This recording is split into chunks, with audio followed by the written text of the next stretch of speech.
Bismillahirrahmanirrahim. Assalamualaikum warahmatullahi wabarakatuh. Saya Aulianisa Sakifa Maharsal dengan NIM 22252-132.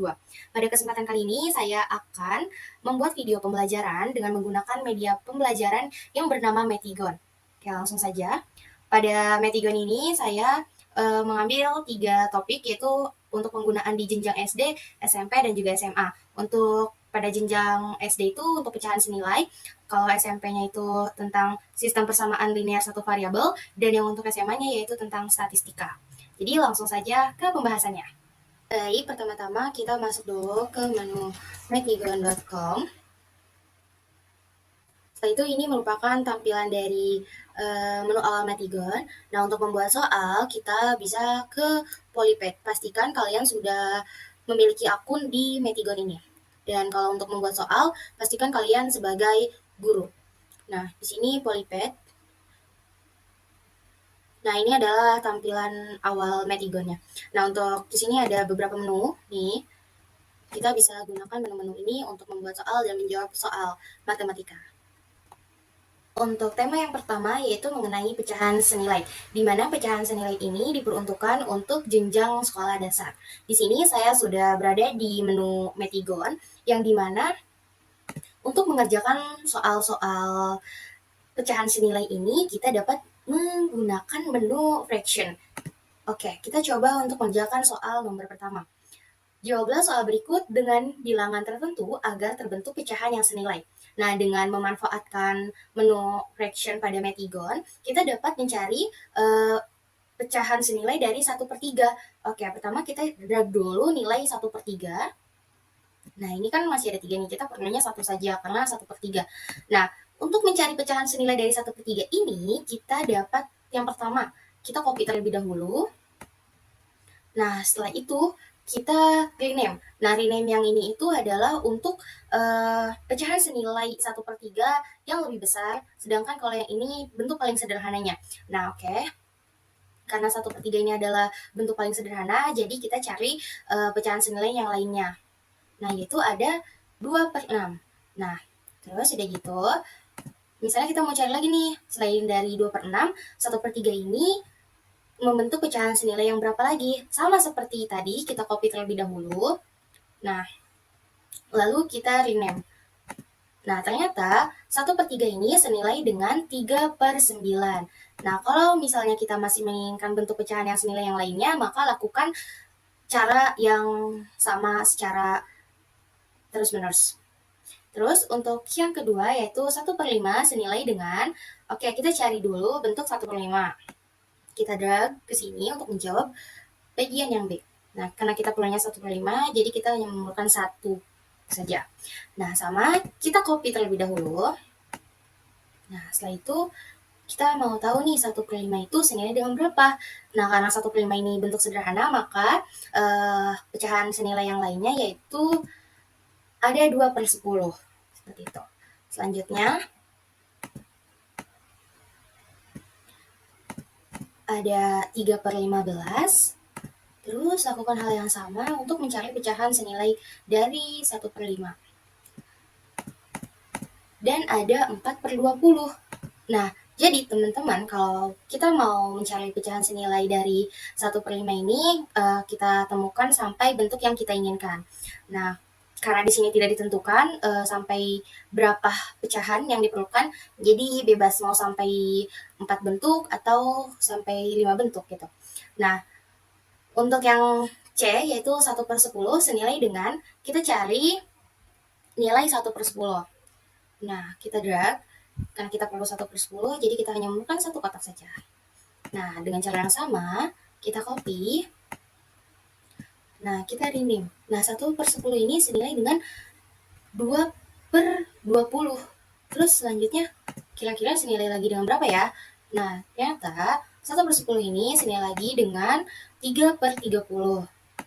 Terus dengan hal yang sama, kita akan mendapatkan lagi, ternyata 1/10 juga memiliki pecahan senilai yaitu 4/40.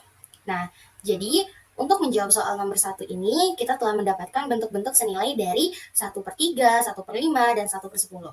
Oke, selanjutnya kita lanjut ke soal nomor 2. Nah, pecahan senilai dari gambar di bawah ini adalah, nah di sini sudah ditentukan gambarnya. Nah, untuk autor guru gambar tersebut, gambar ini saya buat menggunakan menu geometri, di mana di sini saya menggunakan segi 5 yang kemudian di cut sehingga bentuk seperti ini. Oke, langsung saja kita menggunakan menu fraction. Nah, kita lihat dulu di sini terbagi menjadi berapa nih segi 5-nya? Ternyata di sini terbagi menjadi 1, 2, 3, 4, 5, 6, 7, 8, 9, 10. Nah, jadi 10 bagian. Setelah itu, kita lihat nih, di sini kan ada dua warna. Nah, yang akan dicari itu yang warna lebih muda. Nah, warna lebih mudanya itu ada berapa nih? Ada 1, 2, 3, 4. Ada 4. Jadi kita cari dulu pecahan yang pernya 10, pembaginya 10. Oke, jadi kan tadi berapa? 4 ya, jadi 4 per 10. Kita membutuhkan 4 potong, jadi 1, 2, 3, 4. Oke, kita potong menjadi 4. Nah, ini nilainya 4 per 10. Setelah itu kan kita mau tahu nih pecahan senilai dari gambar ini itu berapa. Jadi 4 per 10 ini kira-kira senilai dengan berapa ya? Nah, seperti biasa kita copy terlebih dahulu. Setelah itu kita rename. Nah, ternyata 4 per 10 ini senilai dengan 1, 2, 3, 4, 5, 6. 6 per 15. Nah, karena 4 10 ini bukan pecahan yang sederhana, jadi kita akan mencari nih pecahan sederhana dari 4 per 10 itu berapa sih?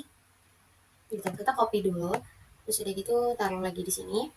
Nah, untuk tadi saya sudah bilang, kalau misalnya untuk menyederhanakan, yaitu kita menggunakan rename yang ini, yang ada di sebelah kanan. Oke. Wah, ternyata 4 per 10 ini memiliki pecahan yang paling sederhana yang senilai yaitu adalah 2 per 5. Jadi di sini kita bisa taruh 2 per 5 jawabannya. Seperti itu. Selanjutnya yaitu soal nomor 3. Sebutkan 3 pecahan senilai dari 1 per 6. Nah, di sini ditentukan untuk 3 pecahan ya teman-teman. Oke, berarti kita cari dulu pecahan 1 per 6. Oke, ini kita drag. Kita memerlukan hanya satu saja karena 1 per 6. Oke, untuk pecahan senilai yang pertama. 1 per 6 ini kita rename dulu nih. Ini udah paling sederhana kan? Oke, berarti kita cari bentuk lainnya. Kita copy, terus kita rename lagi. Oke. Pecahan yang pertama yaitu yang senilai yaitu 2 per 12. Nah, bentuk kedua yang senilai dari 1 per 6 yaitu 3 per 18. Terus bentuk ketiga dari pecahan senilai dari 1 per 6 yaitu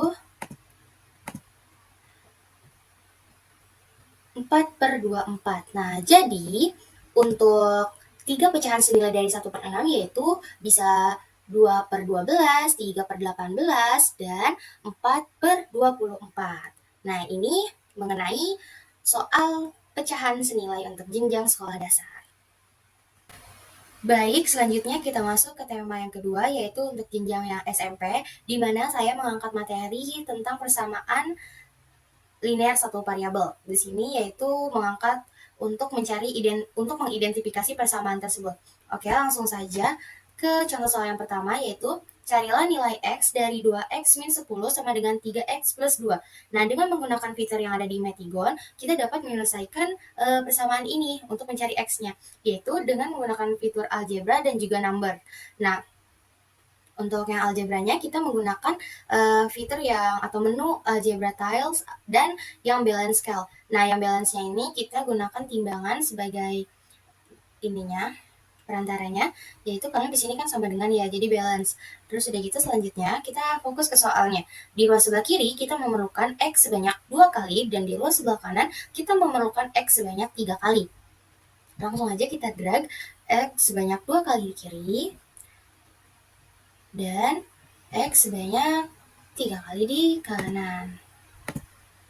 Oke, sudah. Selanjutnya, kita memerlukan min 10 di sebelah kiri. Nah, kita gunakan number. Di sini kita drag 10. Karena di sini 10, sedangkan kita memerlukan minus 10, maka kita negatifkan. Seperti itu. Dan plus 2 di sebelah kanan. Plus 2 di sebelah kanan. Oke, sudah. Kita balance. Ini sudah balance. Nah, selanjutnya kita dengan prinsip persamaan, apabila sebelah kiri dikurangi dengan 2, maka sebelah kanan juga dikurangi dengan 2. Nah, saya mau mengurangi X sebanyak 2 kali di kiri, maka di sebelah kanan pun demikian. Oke, langsung aja kita kurangi X sebanyak 2 kali di kiri, dan X sebanyak 2 kali di kanan. Nah, ini sudah seimbang lagi. Terus sudah gitu, selanjutnya saya mau mengurangi 2 ini dengan minus 2, sebanyak 2. Maka yang kiri juga kita kurangi dengan 2. Nah, oke. Di number 2. Nah, kita negatifkan. Oke, minus 2. Jadi, yang di kanan juga, yang di kiri juga harus dikurangi dengan 2. Kita negatifkan. Nah, maka didapatkan nilai X-nya yaitu minus 12. Gitu. Min 12. Seperti itu. Selanjutnya yaitu soal yang kedua. Carilah nilai X dari 2X plus 1 sama dengan X plus 5. Nah, dengan menggunakan cara yang sama seperti nomor 1 tadi, maka kita lakukan hal serupa, yaitu kita drag dulu timbangannya, terus di sebelah kiri kita membutuhkan X sebanyak 2 kali. X sebanyak 2 kali, dan di sebelah kanan kita membutuhkan X sebanyak 1. Oke, setelah itu kita memerlukan 1 di kiri dan 5 di kiri. 1, 2, 3, 4, 5. Oke, kita seimbangkan terlebih dahulu. Ini sudah seimbang. Nah, untuk mencari nilai X, sama seperti nomor 1 tadi, saya mau mengurangi 1X di sebelah kanan. Berarti di sebelah kiri pun saya harus mengurangi X sebanyak 1 kali. Jadi, pertama kita kurangi X sebanyak 1 kali di kanan, dan kita kurangi X sebanyak 1 kali di kiri. Oke, udah sama-sama seimbang. Selanjutnya, saya mau mengurangi 1 di kiri, berarti yang kanan pun harus dikurangi dengan 1 agar seimbang ya. Berarti kita kurangi 1, dan ini pun dikurangi 1. Maka nilai X yang didapatkan yaitu 1, 2, 3, 4. Seperti itu untuk soal identifikasi persamaan linear satu variabel dengan menggunakan Math-E-Gon. Baik, selanjutnya yaitu adalah tema yang ketiga untuk jenjang SMA. Di sini saya mengambil materi tentang statistika. Nah, dengan Math-E-Gon kita dapat membuat dan juga mengerjakan soal-soal statistika dengan memanfaatkan menu probabilitas dan juga data. Oke, langsung saja ke soal yang sudah saya buat. Yang pertama yaitu, perhatikan sajian data dalam bentuk tabel di bawah ini yang menunjukkan bahwa adanya hubungan antara banyaknya orang dan profesi orang tua dari 20 siswa. Nah, ini tabelnya, tabel bawaannya dari soal. Nah, untuk mengubah susunan data di atas ke dalam bentuk diagram batang, maka kita manfaatkan menu di Math-E-Gon di menu probabilitas dan juga data. Nah, untuk menginput data-datanya, kita gunakan menu yang ini. Oke, kita drag. Oke, X ini kita ganti dengan profesi. Terus Y-nya kita ganti dengan banyak. Oke, profesi yang pertama yaitu guru, setelah itu dokter, pengacara, pegawai, dan juga pengusaha. Oke, ini kelebihan, jadi kita kurangi. Nah, terus sekarang tinggal banyaknya. Guru itu ada 6, dokter 3, pengacara 1, pegawai itu 8, dan yang terakhir pengusaha itu 2. Oke, di sini disuruh mengubah ke dalam bentuk diagram batang. Nah, dengan Math-E-Gon, kita ubah dari data yang tadi berbentuk tabel ini, klik, terus di sini ada nih fitur-fitur yang ditawarkan oleh Math-E-Gon. Nah, untuk mengubah dia menjadi diagram batang, yaitu kita klik yang ini, bagian kolom. Nah, maka sudah dengan cepat terbentuklah diagram batang dari data-data ini. Nah, dari sini kita bisa lihat nih, bahwa profesi yang paling banyak itu ada sebagai pegawai, yaitu dengan banyaknya 8, dan paling sedikit itu pengacara yang banyaknya itu hanya 1. Seperti itu. Nah, selanjutnya ke soal yang nomor 2 nih. Perhatikan data nilai matematika 15 orang siswa kelas 12 SMA di Lebak berikut. Ini adalah data-data nilainya, ada sebanyak 15 nilai, terus disuruh buatlah diagram pencar, diagram garis, diagram batang, dan diagram lingkarannya. Oke, untuk menjawab soal ini, sama seperti soal yang pertama, kita gunakan fitur yang ini saya sudah buat. Nah, setelah itu, di sini ada tabel data dan juga frekuensi. Nah, datanya kita susun dulu nih dari yang terkecil sampai yang terbesar, sehingga diperoleh di sini data terkecilnya itu 75 dan data terbesarnya yaitu 90. Oke, untuk frekuensinya, kita lihat di sini. 75, ada berapa orang siswa yang mendapatkan nilai 75? Yaitu ada 3 orang siswa. Nah, selanjutnya yang mendapatkan 78 yaitu ada 3 orang siswa. Terus yang 79 itu ada 1 orang siswa. Yang mendapatkan nilai 80 yaitu ada 3 orang siswa. Yang mendapatkan nilai 83 yaitu ada 1 orang siswa. Yang mendapatkan nilai 85 yaitu ada 2 orang siswa. Dan yang terakhir yang mendapatkan nilai 90 yaitu ada 2 orang siswa. Oke, setelah datanya diinput, kita langsung cari nih diagram pencarnya. Nah, dengan cara sama, klik tabelnya, terus kita cari nih plot pencar. Oke, ini adalah untuk membuat diagram pencarnya. Oke, dengan langsung tersaji nih diagram pencarnya. Terus selanjutnya diagram garisnya, diagram garis. Nah, langsung kan klik langsung tersaji gitu. Terus yang ketiga diagram batangnya, diagram batangnya. Oke, nih ini bentuk diagram batangnya. Terus yang terakhir diagram lingkaran. Kita cari diagram lingkaran. Oke, ini. Nah, ini merupakan bentuk diagram-diagram dari data di nomor 2 ini gitu. Kita bisa lihat nih ya, banyaknya frekuensi terbanyak nilai yang didapatkan oleh siswa itu adalah dinilai 75, 78, dan juga 80, yaitu sebanyak 3 orang siswa. Dan yang paling sedikit itu ada di nilai 79 dan 83, itu perolehan oleh 1 orang siswa saja. Oke, ini merupakan penyajian datanya. Selanjutnya, di nomor 3. Di nomor 3 ini diberikan soal, perhatikan data nilai matematika 65 orang siswa kelas 12 SMA di Lebak berikut. Ubahlah data ke dalam bentuk diagram batang dan diagram lingkaran. Nah, ini datanya sudah tersaji. Nah, untuk soal yang ini, kita yang pertama yaitu mencari banyak kelasnya dulu. Nah, sudah dipelajari bahwa mencari banyaknya kelas. Nah, dari data ini, maka diperoleh ada 7 kelas. 1, 2, 3, 4, 5, 6, 7. Setelah mencari banyaknya kelas, kita cari rentang kelasnya atau interval kelasnya. Nah, dari data tersebut, dari data ini diperoleh interval kelasnya itu 10. Jadi, dari nilai yang terkecil ke nilai yang terbesar kita susun. Nah, itu nilai terkecilnya yaitu 25 dan nilai terbesarnya yaitu 94. Nah, dari 25 ini direntangkan sebanyak 10, yaitu jadi rentangnya dari 25 sampai 34, sampai seterusnya di 85 sampai 98. Oke, setelah itu kita cari nih frekuensinya dari data-data tersebut.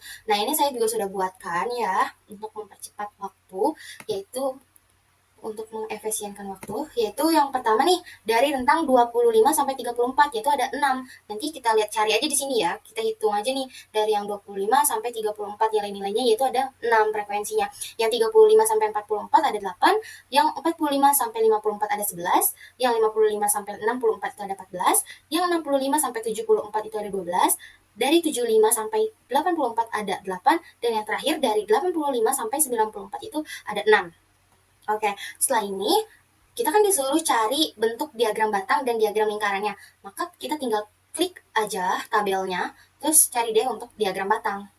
Oke, sudah tersaji. Ini dia diagram batangnya. Selanjutnya yaitu diagram lingkarannya. Kita klik yang pie chart.